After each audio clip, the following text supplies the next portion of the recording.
Today with me is Mataji. She's coming from India, from Rishikesh. And I'd really like to ask her some questions about what do the Indians think about the afterlife? Does the personality continue after death in any way at all? And what does she think about people like me and Jane? What does she think about mediums? And maybe she also has some really interesting things to say about things like miracles. Well, there's a few questions I'd really like to ask you. One of the things that I find very, very interesting about India, the first time I went to India, I went to see Sai Baba, and I was amazed by his presence and energy there. And the second time I went to India, I went to Rishikesh with Steve and Debbie, and of course we came to see you in the ashram there, which was, again, a lovely experience.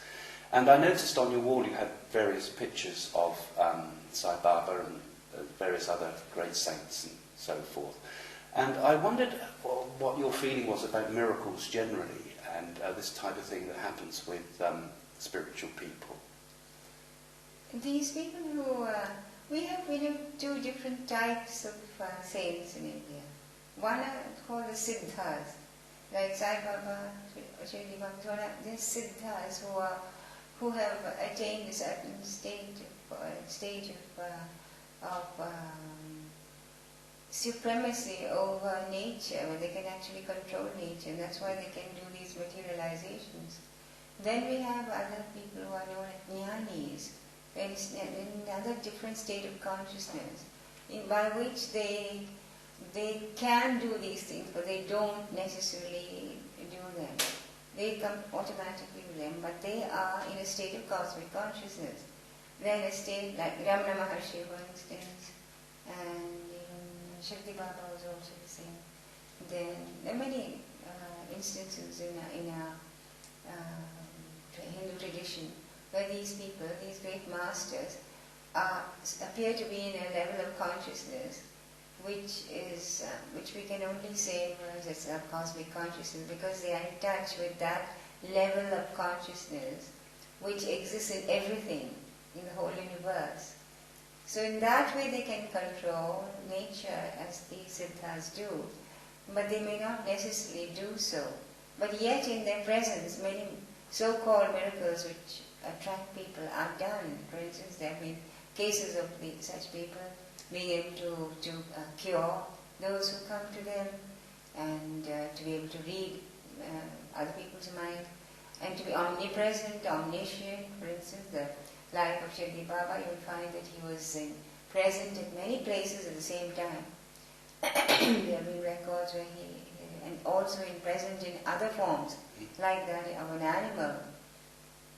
When he promised somebody that he'd come for their wedding, and he never appeared. And later on, they asked him. When they asked him, he said, "Why did you chase me off when I came?" And they remembered that they chased off a dog which had wandered into the... And even recently, in the recent past, the Neem Karoli Baba, I don't know if you've heard of it.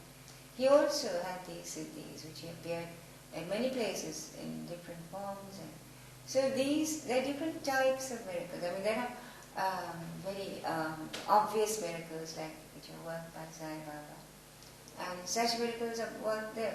Such men are found even amongst the very wandering mendicants of India.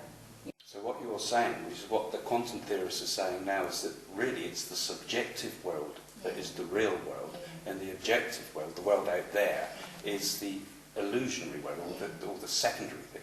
So I suppose if we have control over the subjective world, the inner world, we have control over everything. Exactly. And this is perhaps what the miracles that people could represent. Exactly. That is why the rishis always wanted to know that by knowing which, everything else will be known. Otherwise, okay, one subject, you become an expert in medicine, or an expert in law, or expert in biology and physics, and so on. It's one after the other. And the more you know, the more you realize how little you know. Because it's an unending process. But when you catch hold of the root from which everything comes, then you know everything. That's why you find many of our great saints, like Amma comes from a thing which has absolutely no education, yet she knows everything. Most of our great saints came from very so-called uneducated backgrounds, and yet pure intuitive knowledge, really. Yes. And finally, there's another question that is very interesting to me personally, because I work as a spiritualist medium, which means I communicate and try to give proof of the continuation of life after death. And many people in the West, particularly Christianity, believe in an afterlife. Now, I know that Yogananda, in some of his writings, talked about the astral world, and just before his death he talked about a little bit about this. Obviously there's reincarnation as well within Hinduism that we know about. So how do we join these two ideas together? I mean, is there an existence after death of the personality, or does the personality fall away, or is there a continuation of the personality, and is there past lives and reincarnation? What happens to us after death? So reincarnation is the fundamental foundation stone, really, of Hindu philosophy. We don't have just one life. Our life is there, life after. Because in Hinduism, opposite of life is not death. The opposite of life is birth. So birth and death are opposites, and they take place in space and time. But life goes on forever until it comes to the end of the individual existence comes to an end. And individuality as we know it does not exist. For instance, the body disintegrates naturally with death. But what continues is a bundle of what we call vasanas or samskaras, which are a bundle of the total experiences and desires which the individual has gone through in this life. And that is what propels him into a new life. Because the nature is definite, that as you desire, so you shall receive. But what you receive may not be in the exact form that you desire. It is she who is the final controller of what you get. You may demand, but what you get will not be the exact thing which you wanted. So you say the tendencies survive, yes, but not necessarily the sense of personality. No, the sense of personality cannot survive, because if it does, then imagine our next birth, it will be terrible. You're continuing, you have this idea of so many things as different personalities. So you may have been a husband in one, you may be a wife in another. So nature doesn't give us that sort of memory, luckily. Okay. But those 10 vasanas, what we call vasanas, means perfume. So it's a subtle aura of what you have desired, which actually propels you, and that's why the last thought in the human, as you depart, is considered very important, because that is really sets a trend for your new life. But I would assume you cannot change that last thought, because that must be your very essence. Surely. Yeah, exactly. That's what the Gita says. It's not like a deathbed confession by which a man may have been a renegade and a desperado all his life, and suddenly he decides to confess, and then that is not so, because that's not how nature works. The last thought will always be the very essence of our being throughout life. So that's why in the Bhagavad Gita, Krishna tells Arjuna, any one of these arrows, Arjuna, may be your last. Therefore, think of me at all times and fight, even if you have to fight. Let your thoughts be on me, meaning that divine essence. And therefore, any time you fall, your thought will be of me, and therefore you will come to me. But whatever, if a mother dies thinking of the child, maybe she's leaving behind, definitely she's propelled immediately to return to a life by which she can be closer to that child. I'm reminded of Gandhi's last words, which was Ram, which was obviously the name of God. So his last word was the thought of God. He lived a life of total surrender to God. So if our last thought is of God, then obviously one goes to the higher consciousness, I would assume. Yes. But that can never be. It cannot be artificially created. No. It has to be the essence of what you have been thinking all your life. So in Hinduism we are asked to think of God all the time. I think the hope for the world is not in things like politics or charities or anything like that. It has to ultimately be in the human heart, doesn't it? Definitely. centers like this are very important, because it gives you, puts you in touch with your inner being, your true being. And if that touch is not there, if that direction is not given, however many things you might, wonderful things you might accomplish in your life, and even as you say, however many charities you may do, it doesn't give you the depth which is necessary for your further evolution, your further progress, because the human being has arrived here from, say, from the animal world, from the simian, as according to Darwin's theory. But it does not mean that it ends with this structure we have now. Structure may remain, but definitely there has to be an uplift in consciousness. And as from simple consciousness of the animal, we have come to the self-conscious human being. And from this consciousness, we are capable, the human system, according to Hindu scriptures, the human system alone is capable of rising to further heights of consciousness. Unity consciousness, cosmic consciousness, God consciousness. There are three types which are given actually. Why do you wear oh, it's just for fashion. But it's a slight... Kudumi. This is what is worn by the Brahmin class in India. Oh, right. Because it covers the chakra at the back of the head. Yes. That's the point of entry of the spirit at the time of birth. So that's why they project it. Mm-hmm. And it's a point of departure for the enlightened soul. Oh, what, through the Bindu centre, isn't it? No, Is that through the crown chakra? No, yeah, the one here, isn't there, as well? Yeah. The crown chakra. Mm-hmm. The enlightened soul will depart through that.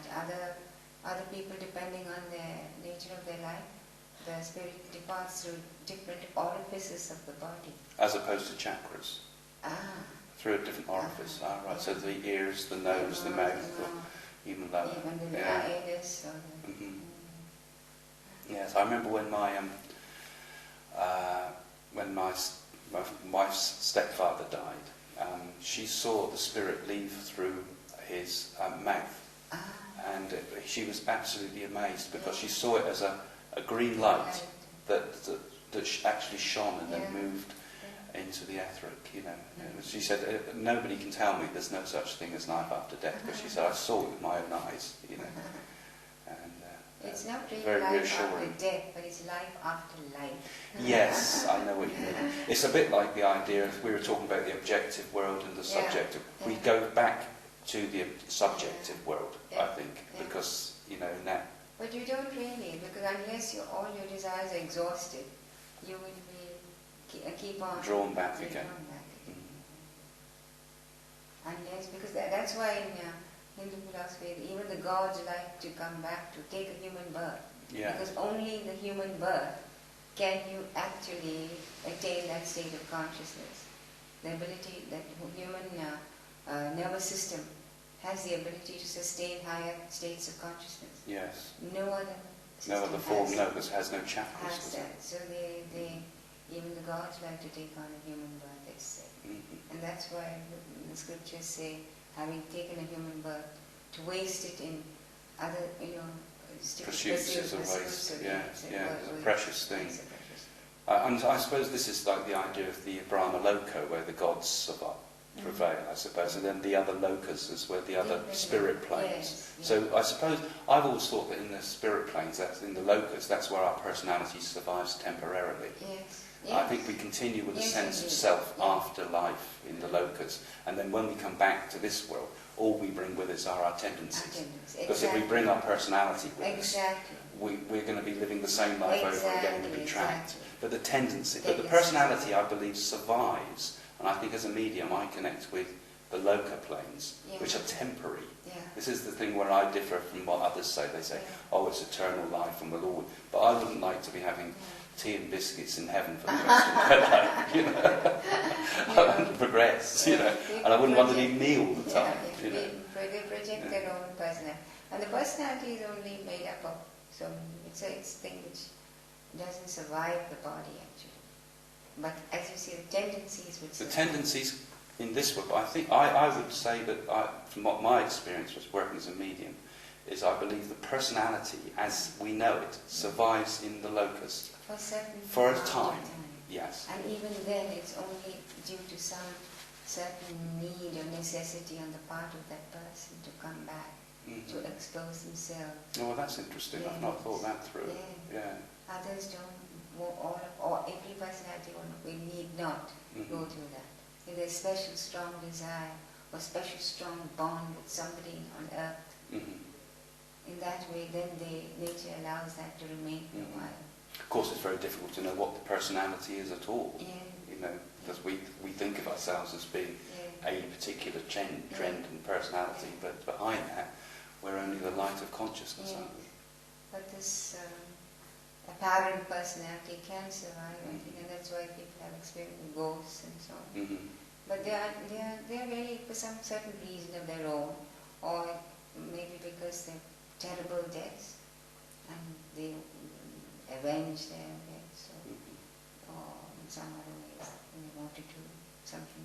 And also in the saints' case of the great saints who want to come back and help humanity, there again you find that because you find people seeing the actual form of the saint, he appears in form to them. That's again their desire to come back. Yeah, so I suppose from the Hindu perspective, it's if there's a need for the personality to survive, then it continues. That's how the Hindus would talk about it.